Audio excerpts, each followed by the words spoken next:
नई दुल्हन और हवेली का रहस्य।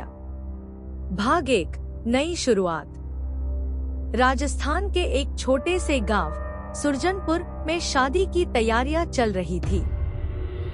गांव के सबसे प्रतिष्ठित परिवार ठाकुर रणवीर सिंह के इकलौते बेटे वीरेंद्र की शादी तय हो चुकी थी, एक सुंदर, संस्कारी और शिक्षित लड़की अनन्या से, जो पास के शहर उदयपुर से थी। शादी धूमधाम से हुई। अनन्या को एक रानी की तरह विदा किया गया। सब कुछ बहुत अच्छा लग रहा था, लेकिन अनन्या को यह नहीं पता था कि उसकी नई जिंदगी उसे एक ऐसे रहस्य में घसीटने वाली है जिससे उसका सामना कभी किसी ने नहीं किया था। भाग 2, वीरगढ़ हवेली। वीरेंद्र की पुश्तैनी हवेली वीरगढ़ बहुत विशाल और पुरानी थी। ऊंचे ऊंचे खंभे, सैकड़ों कमरे और चारों तरफ फैले बाग बगीचे। मगर इस हवेली के एक हिस्से, दक्षिणी कक्ष, में कोई नहीं जाता था। ये हिस्सा सालों से बंद है, वीरेंद्र ने अनन्या को बताया। बचपन से सुनते आए हैं कि वहाँ कुछ अजीब होता है, लेकिन अब तो कोई ध्यान नहीं देता। अनन्या ने मुस्कुराकर सिर हिला दिया, लेकिन उसी रात जब वह बिस्तर पर लेटी, उसे किसी के सिसकने की आवाज सुनाई दी। आवाज ठीक उसी दक्षिणी कक्ष की दिशा से आ रही थी। भाग 3, पहली रात का डर। अनन्या ने समझा कि शायद उसका वहम है, लेकिन लगातार 3 रातों तक उसे वही आवाजें आती रहीं। कभी कोई दरवाजा खड़कता, कभी कोई औरत चुपचाप रोती। वीरेंद्र को जब उसने बताया तो वह हंस पड़ा।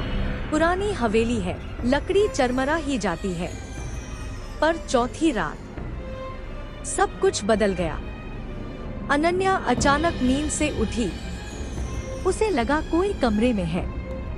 उसने पलट कर देखा। कमरे के कोने में एक सफेद साड़ी में एक औरत खड़ी थी। उसके बाल गीले थे और वह जमीन पर टिके हुए घसीटते से आवाज कर रही थी। कौन हो तुम? अनन्या की आवाज कांप गई। औरत कुछ नहीं बोली, बस जोर से चीखी और गायब हो गई। भाग 4, रहस्य की तह में। सुबह होते ही अनन्या ने हवेली की नौकरानी रामकली से पूछा, इस हवेली में कोई और रहता है क्या? रामकली ने इधर उधर देखा और कहा, बिटिया, हवेली की दीवारें बहुत कुछ जानती हैं, लेकिन बोलती नहीं। इस बात ने अनन्या को झकझोर दिया। उसने तय किया कि वह खुद उस दक्षिणी कक्ष में जाएगी।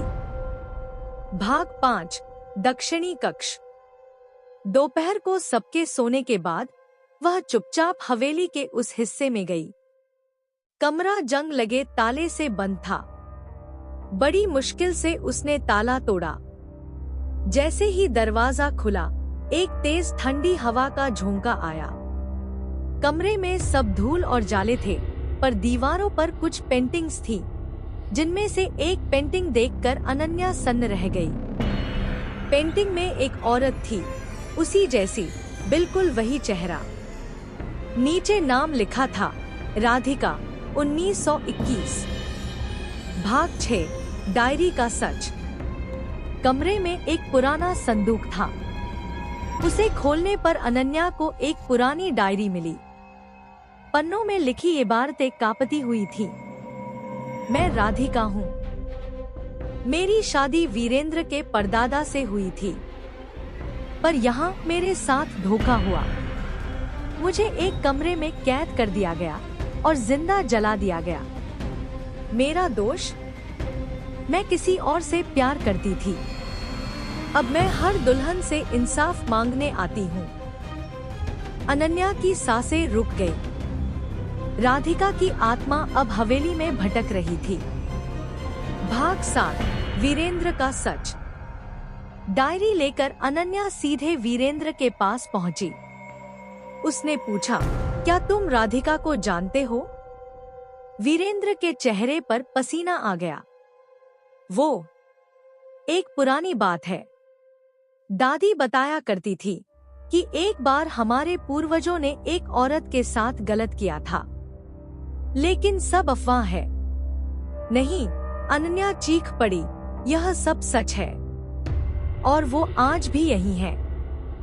मुझे दिखी है। वीरेंद्र चुप रहा। भाग 8, आत्मा का कहर। उस रात हवेली में तहलका मच गया। हर दरवाजा अपने आप खुलने लगा। दीवारों से खून रिसने लगा। नौकर नौकरानी चीखते हुए भागने लगे। अनन्या को फिर वही औरत दिखाई दी। इस बार उसके हाथ जल रहे थे, चेहरा सड़ा हुआ था, आंखों से खून बह रहा था। मुझे इंसाफ चाहिए, वह गूंजती आवाज में बोली। भाग 9, मुक्ति का उपाय। अनन्या ने पुजारी को बुलवाया। पुजारी ने कहा, जब तक राधिका को न्याय नहीं मिलेगा, उसकी आत्मा यहीं भटकेगी। उसे पूरे समाज के सामने उसका सच सुनाया जाए। अगले दिन गांव के पंचायत में वीरेंद्र ने सबके सामने माना, मेरे पूर्वजों ने राधिका के साथ अन्याय किया। मैं क्षमा मांगता हूँ और इस हवेली का एक हिस्सा उसके नाम करता हूँ। रात को राधिका फिर आई, इस बार मुस्कुराते हुए। उसने कहा, अब मुझे शांति मिल गई है, और एक प्रकाश में विलीन हो गई। भाग 10, एक नई सुबह। अब वीरगढ़ हवेली शांत है। कोई चीख नहीं, कोई सिसकी नहीं। अनन्या आज भी उस दक्षिणी कक्ष को संभालती है।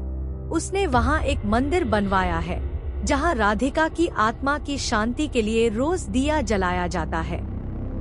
और जब भी हवेली में कोई नई दुल्हन आती है, उसे राधिका की कहानी जरूर सुनाई जाती है, ताकि वह जान सके कि किसी औरत की आत्मा को न्याय मिले बिना कोई हवेली कभी घर नहीं बन सकती। समाप्त।